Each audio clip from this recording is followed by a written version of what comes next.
Selamat siang semua. Pada kesempatan kali ini saya akan menyampaikan sedikit hasil riset kami. Saya Muhammad Daud dan pembimbing saya Ibu Kiki dengan judul Batasan Massa dan Radius Bintang Neutron pada Sistem SAX J1748,9 min 2021 berdasarkan metode touchdown point. Pertama-tama saya akan menyampaikan objek yang kami teliti. Objek ini tergolong sebagai low mass X-ray binary. Istilah Indonesianya mungkin bintang ganda pemancar sinar X bermassa rendah, atau disingkat LMXP. Objek ini terdiri dari sebuah objek kompak dan satu buah bintang pasangan yang masih mengalami evolusinya. Ketika bintang pasangan yang masih mengalami evolusi ini selubungnya mengembang melebihi daerah Roslow, maka materi terluar pada selubung tersebut akan menyeberang ke daerah dari objek kompak, daerah potensial dari objek kompak. Pada materi tersebut juga terjadi mekanisme viskos, dan jika materi masih ditransfer dari bintang pasangan, maka akan terbentuk piringan akresi. Pada riset ini, pembahasan difokuskan pada LMXB dengan objek kompak bintang neutron. Pada LMXB bintang neutron terdapat suatu fenomena yang menarik, yakni X-ray burst tipe 1. X-ray burst tipe 1 merupakan fenomena ketidakstabilan thermal yang terjadi di sekitar permukaan bintang neutron. Gambar paling kiri menunjukkan ilustrasi terjadinya X-ray burst tipe 1. Dapat dilihat, materi dari piringan akresi akan jatuh ke permukaan bintang neutron dan terakumulasi. Hal ini menyebabkan nilai temperatur dan densitas meningkat, sedemikian sehingga pembakaran nuklir dapat terjadi. Sayangnya, pembakaran nuklir di selubung yang relatif tipis dibandingkan objek utamanya berlangsung secara tidak stabil. Dan hal ini menyebabkan pembangkitan energi terjadi secara eksplosif dan teramati sebagai X-ray burst tipe 1. Dapat dilihat pada gambar di kanannya, secara horizontal begitu, kurva cahaya dari X-ray burst tipe 1. Di sini terlihat peningkatan kecerangan yang sangat cepat, kemudian meredup secara eksponensial. Berdasarkan hasil riset sebelumnya, emisi dari X-ray burst tipe 1 ini memiliki profil benda hitam. Terdapat mekanisme yang tidak kalah menarik dari X-ray burst tipe 1. Pada kasus X-ray burst tipe 1 tertentu, teramati bahwa nilai flux yang besarnya comparable dengan flux Eddington. Hal ini mendorong untuk diusulkannya suatu mekanisme, yaitu pengembangan fotosfer bintang neutron secara kuasi-statik. Artinya, fotosfer yang mengembang akibat pembangkitan energi saat burst akan kembali ke ukuran semula. Jadi, beberapa X-ray burst tipe 1 dapat dikategorikan sebagai photospheric radius expansion atau PRE ini. Pada gambar di tengah dapat dilihat hasil pengolahan dari X-ray burst tipe 1. Pengolahan ini dikenal sebagai pengolahan time result spektroskopi. Panel paling atas menunjukkan kurva cahaya dari X-ray burst tipe 1 dalam kurun waktu sekitar 20 detik, dan dua panel bawahnya menunjukkan dinamika dari fotosfer. Pertama, nilai radius akan mengembang, kemudian mengecil kembali ke ukuran yang tetap untuk jangka waktu yang relatif lama, dan sementara itu nilai temperaturnya ketika ukuran fotosfer membesar, nilai temperatur mengecil, kemudian saat nilai radius fotosfernya menyusut kembali, nilai temperatur naik. Ketika fotosfer tidak dapat mengecil lagi, maka terjadi proses cooling. Lingkaran hitam di sini menunjukkan titik yang spesial, yakni titik touchdown. Titik touchdown ini bersesuaian dengan nilai radius yang minimum lokal dan nilai temperatur yang maksimum lokal. Parameter dari titik touchdown ini dapat dimanfaatkan untuk menentukan massa dan radius dari bintang neutron. Penentuan massa dan radius dari bintang neutron pada riset ini menggunakan persamaan yang cukup mudah. Dari persamaan 1 dan 2 dikonstruksi dari pendekatan Newtonian.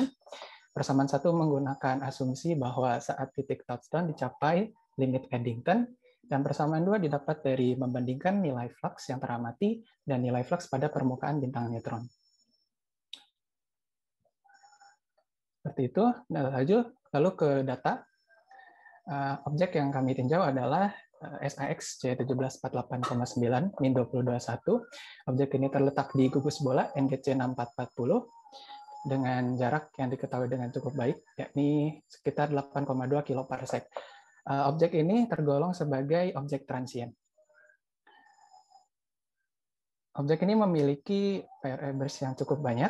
Pada riset ini digunakan 9 buah PRE burst yang diambil dari misi RXTI, Rossy X-ray Timing Explorer, dengan instrumen PCA.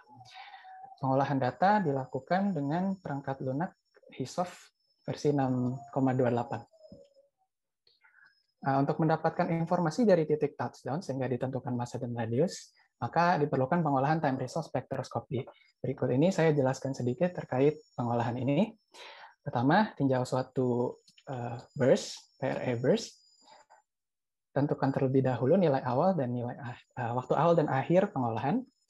Setelah itu, dalam interval waktu tersebut dapat dicacah menjadi bagian yang lebih kecil. Dalam contoh ini dibagi menjadi 12 cacahan. Dan dari setiap cacahan akan dilakukan ekstraksi spektrum.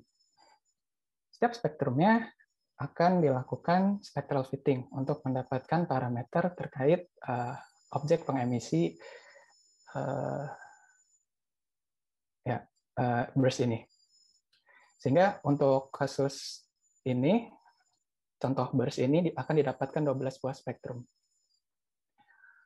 Berikut contoh satu buah spectral fitting. Data di fit menggunakan profil benda hitam yang terabsorpsi. Dari fitting ini diperoleh nilai normalisasi 93,2 dengan satuan sekian yang menyimpan informasi radius, dan nilai temperatur benda hitam 2,45 keV. Nilai chi-square dari fitting ini adalah 0,428 yang artinya fitting dilakukan dengan cukup baik. Dan dari dua parameter normalisasi dan temperatur tersebut dapat diplot dalam dimensi waktu sehingga didapat time resource spektroskopi. Selain itu diplot juga parameter flux bolometrik yang ditentukan dari persamaan 3. Kemudian jika digabungkan maka akan didapat hasil sebagai berikut. Panel paling bawah menunjukkan kurva cahaya dari PRE burst dan dua panel atas menunjukkan dinamika dari fotosfer. Nilai normalisasi di sini menyimpan informasi radius. Awalnya radius mengembang, kemudian mengecil kembali. Sementara itu nilai temperatur menurun dan meningkat kembali. Lalu terjadi proses cooling di sini. Garis putus-putus biru di sini menunjukkan titik touchdown, di mana nilai temperatur berada pada nilai maksimum lokal dan nilai normalisasi berada pada nilai minimum lokal. Jika dibandingkan dari dua buah PRE burst, contohnya burst 1 dan burst 5 di sini, dapat dilihat profil yang cukup seragam dari kurva cahaya maupun dinamika fotosfernya pada dua panel yang paling atas. Terdapat pengembangan fotosfer, meningkat kemudian menurun, kemudian untuk nilai temperaturnya menurun, kemudian meningkat mencapai titik maksimum lokal, bersesuaian dengan titik touchdown.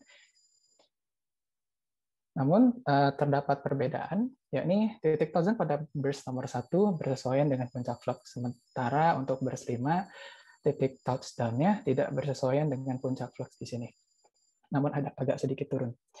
Dari hasil yang didapat juga diketahui bahwa nilai rata untuk luminositas Eddington dari 9 PRE burst adalah 2,7 kali 10⁻38 arcs per second. Waktu presentasinya 1 menit lagi ya? Ya. Selanjutnya hasil. Jika diplot data pada daerah cooling tail untuk color temperatur atau temperatur benda hitam di sini dan flux bolometrik, maka akan didapat tren yang cukup linear. Dan jika didekati dengan model benda hitam, maka bersesuaian dengan objek dengan nilai radius 12 hingga 17 km. Dan untuk nilai massa dan radiusnya dapat dilihat di sini rentang nilai massa berada pada 0,6 hingga 1,88 massa matahari, dan nilai radius bersesuaian dengan 11,8 hingga 18 km. Nah, terakhir, kesimpulan. Time resource spektroskopi ini dari PRE burst memiliki profil yang cukup seragam, dapat dilihat sebelumnya tadi. Yang kedua, penentuan massa dan radius pada riset yang kami lakukan dengan metode yang telah disebutkan tidak cukup baik untuk dilakukan pada satu data PR-Ebers saja, karena terdapat variasi yang cukup signifikan antara satu PR-Ebers dan PR-Ebers lainnya. Dan yang ketiga, hasil dari nilai massa dan radius yang telah disebutkan tadi. Ya, sekian dari saya. Saya kembalikan lagi ke moderator. Ya, terima kasih atas presentasinya. Silahkan Bapak Ibu jika ada pertanyaan.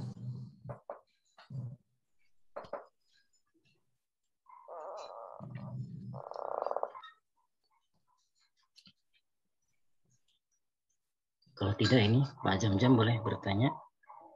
Silakan Pak Yayan. Ini kalau grup lain itu menggunakan data yang sama RxTI atau bukan? Iya Pak, sebelumnya sudah ada penelitian dari grup lain begitu, dan menggunakan data RxTI juga. Nah, kemudian ada perbedaan metode atau perbedaan apa di sini? Oh ya, di sini terdapat beberapa perbedaan, misalnya dari Gover dan Ozel ini. Gover dan Ozel ini memakai 2 data PR-Ebers, sementara saya menggunakan 9 data PR-Ebers dari katalog Minbar. Ada katalognya tersendiri gitu untuk BERS. Dua dari penelitian ini mungkin kriteria untuk menentukan PR-Ebers atau bukan itu lebih ketat begitu. Sementara saya hanya mengambil katalog ini sudah diklasifikasikan sebagai PRE. Dari data itu perbedaannya Pak. Selanjutnya dari pendekatan yang saya lakukan, saya menggunakan pendekatan Newtonian yang belum saya lihat sebelumnya di penelitian sebelumnya, karena penelitian sebelumnya sudah menggunakan pendekatan relativistik dengan relativistik dengan matriks kuarsil seperti itu. Itu ya bedanya di sana ya. Ya Pak. Pendekatannya. Baik, terima kasih. Terima kasih. Ya, sama-sama Pak. Terima kasih Pak Yayan. Silakan jika ada yang ingin bertanya lagi, satu pertanyaan singkat dari Bapak Ibu.